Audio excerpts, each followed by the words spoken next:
Mesdames et messieurs, bienvenue à Ça se discute en plateau. François Xavier et nous, bonsoir. Bonsoir Romain Louis, bonsoir à tous ceux qui nous suivent ici. Eric Ouro, bonsoir. Bonsoir Romiade et bonsoir aux téléspectateurs. Voilà, Brenel Merinade aussi, bonsoir à vous. Bonsoir Romiade, bonsoir aux amis téléspectateurs. Voilà, quand on se réfère quand même au dernier conseil des ministres par rapport donc à la cherté des denrées alimentaires de première nécessité, justement le gouvernement a mis en place un comité pour contrôler un peu justement les sorties donc de produits vivriers. Comme vous l'avez appris, près de 2500 sacs de maïs interceptés donc par la police républicaine. Ces produits vivriers qui devraient se retrouver justement au Niger et au Nigeria par ailleurs, alors que ça chauffe par ici quand même. On pourrait dire que les premières mesures du gouvernement sont fructueuses. Oui, ces mesures sont à saluer, d'autant plus qu'on l'a déjà dit plusieurs fois sur ce plateau, dans ce type de situation, dans ce type de contexte, ceux qui s'en tirent le plus ne sont pas les consommateurs, c'est le moins qu'on puisse dire, ne sont pas les cultivateurs, ce sont les intermédiaires qui profitent de la situation pour spéculer. Quand bien même quelques producteurs pourraient en tirer un peu plus de bénéfices, un peu plus de profit que d'habitude. Donc le réflexe, c'est de pouvoir essayer de sortir ces produits ou du moins ce qu'on a sous la main vers des marchés plus rémunérateurs. Donc on arrive simplement à aller vers les pays sahéliens, principalement le Nigeria effectivement, mais vers des pays comme le Niger qui sont plus enclavés, donc qui sont un pays comme le Niger en déficit structurel en produits alimentaires depuis des lustres. Donc ce sont des marchés naturels pour pouvoir faire des profits conséquents. Il faut dire aussi qu'il y a quelques années, le gouvernement avait déjà interdit interdit l'exportation frauduleuse des produits céréaliers vers les pays de l'Interland. Donc, dans la situation dans laquelle on est, il est tout à fait normal et tout à fait naturel que le gouvernement redouble de vigilance parce qu'effectivement, les dangers sont grands qu'une partie de ces spéculateurs intermédiaires veuille profiter au maximum de la situation pour avoir des prix plus rémunérateurs, pour avoir des prix, pour engranger des profits conséquents au détriment effectivement des populations, les producteurs, beaucoup de producteurs qui par les caprices de la pluviométrie se retrouvent avec moins de récoltes que prévu, peuvent se retrouver pénalisés parce qu'ils ne seront même pas, dans certaines régions, ne seront même pas capables de s'approvisionner, les attentes, déjà de s'alimenter eux-mêmes. Donc, évidemment, l'État prend ses responsabilités pour pouvoir arrêter très rapidement, essayer de circonscrire un peu ces poches de dispersion des ressources alimentaires. Bon, est-ce qu'on pourrait pas dire quand on est dans le business, je décide quand même de vendre à celui que je veux? Oui, on décide de vendre à qui on veut, c'est tout à fait normal au nom du libéralisme. Maintenant, nous sommes dans un contexte que nous connaissons tous et que nous décrions tous. Et maintenant, face à cela, on pourrait autoriser cette liberté au nom de l'ouverture des frontières. Je ne sais pas vraiment.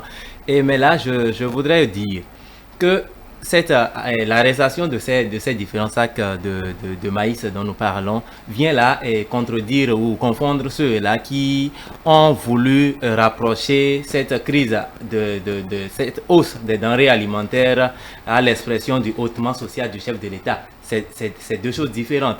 C'est là la preuve qu'au-delà du fait que la crise provienne de la rarification des pluies et que ce soit également dû à un contexte conjoncturel et sous-régional. Cela est également dû à certaines pratiques. Et heureusement, face à ces pratiques, le gouvernement a dû voir juste pour poser les diagnostics idoines qui nous ont aujourd'hui permis, sinon qui ont révélé en réalité ces pratiques qui entraîne cette cherté des denrées alimentaires que en réalité nous exportons. Maintenant, comment est-ce que nous prenons le plaisir d'exporter ces denrées et qu'à la fois nous revenions crier notre insatisfaction au gouvernement, comme si c'était le gouvernement qui était à la base de cette exportation. Ici, on ne peut que saluer cette célérité d'exécution du travail du comité qui a été mis sur pied, et nous souhaitons que les jours à venir qu'on pêche encore vaste. Très bien. En tout cas, c'est près de 2500 sacs quand même de maïs. On en avait autant. C'est la preuve qu'on en a autant, justement. Oui, près de 2500, ça veut dire qu'en réalité, nous laissons passer beaucoup de nos productions vers les autres pays, les pays de la sous-région, et qu'en retour, nous-mêmes, nous en souffrons en réalité. Mais c'est vrai que dans la foulée, on gagne peut-être un tout petit peu plus quand on libère ces productions pour à un acheteur plus offrant, mais en réalité, en retour, est-ce que nous sommes gagnants? Nous sommes gagnants peut-être au début, mais en retour, nous ne sommes pas réellement gagnants, parce que quand vous libérez les autres choses que vous allez acheter sur le marché, dès que tous les producteurs vont libérer les leurs également vers d'autres pays, vous allez dépenser ces sous pour encore acheter beaucoup plus cher ce que vous avez envoyé de l'autre côté, qui nous reviennent encore davantage plus expansif en réalité. Donc, c'est tout ce calcul-là qu'il faut faire, même quand on est producteur, qu'on veut gagner plus gros. Il faut d'abord penser à sa population proche, à sa famille proche, qui doit être nourrie d'abord avant de pouvoir nourrir les autres. Et c'est une notion qu'on doit inculquer davantage. L'idée, c'est d'abord produire pour le territoire, et maintenant le surplus, on peut l'exporter. Mais quand vous n'avez pas de surplus et que vous exportez tout ce que vous avez, vous voulez manger comment? Vous voulez faire comment? Donc, je pense que cette mesure que le gouvernement a mise en place permettra un peu de juguler un tant soit peu les difficultés que nous avons actuellement à avoir les produits de première nécessité sur le marché, et donc pourra avoir un impact dans les prochains mois sur les prix de tout ça, et que chacun pourra en sortir gagnant. Voilà. Bon, je faisais cette question quand même, hein. Je suis libre quand même de vendre à celui que je veux.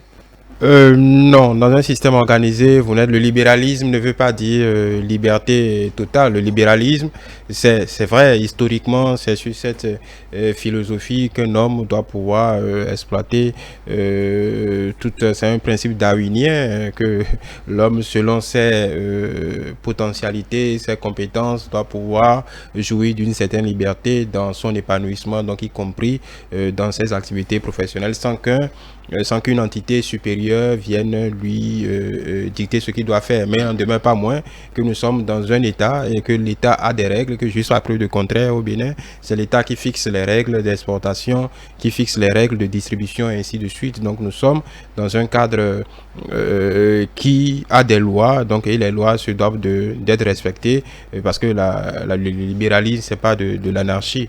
Cette situation, vous interloquez du nombre de sacs, 2500 sacs. C'est très modeste, hein, 2500 tout à fait, sacs. parce que justement, 2500 sacs, ça donne juste une indication. Certainement qu'il y a beaucoup qui sont passés par... Oui, justement, 2500 sacs, c'est très très modeste. Ça donne juste une indication de ce qui se passe habituellement dans ces situations-là, ou de ces pratiques qu'il faut absolument combattre, si ce n'est peut-être l'État a pu raisonner en ces quelques jours 2600 sacs. Imaginez combien sont sortis, combien sont en train d'être, certaines personnes sont en train de réfléchir à d'autres moyens, parce que avec le Nigeria, n'oubliez jamais que nous avons 900 km de frontières. Et 900 km de frontières, même avec toute la volonté de nos forces de défense et de sécurité, on ne peut pas tout contrôler. Donc évidemment, et il y a un appel d'air aussi du Nigeria, parce que les Béninois se plaignent. Au Nigeria aussi, c'est serré. En Côte d'Ivoire, n'en parlons pas. C'est un contexte régional. Donc aujourd'hui, encore une fois, les seuls qui, dans ce type de contexte, gagnent le plus, encore une fois, ce sont les spéculateurs. C'est ceux qui peuvent arriver... Ce n'est même pas les producteurs. Non, ce n'est pas les producteurs. Ce sont les intermédiaires, les nombreux intermédiaires. Parce que entre le producteur, le cultivateur qui a récolté son maïs et le dernier client, vous pouvez dénombrer une vingtaine d'intermédiaires. C'est entre ceux qui viennent acheter en gros, ceux qui viennent acheter en détail, ceux qui sortent ça du pays.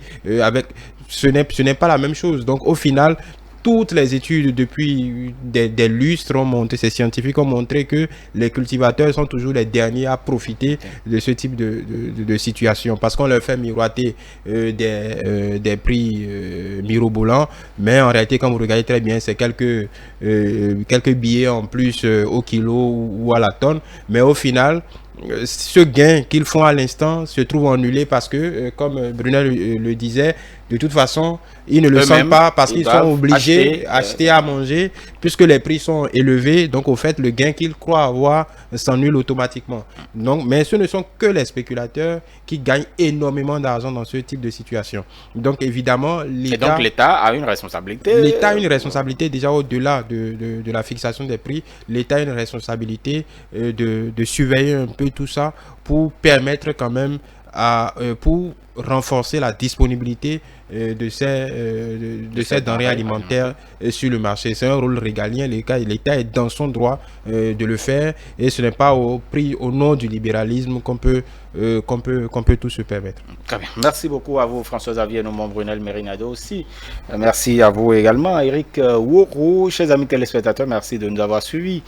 C'est la fin de votre émission Le Grand Soir. Nous allons nous retrouver demain à partir de 18h. Mais en attendant, nos programmes se poursuivent. Après nous, vous avez droit à votre feuilleton, Le chemin de l'innocence. Vous n'oubliez pas votre tranche d'émission Palabre citoyenne. Agréable suite de soirée à chacun et à tous.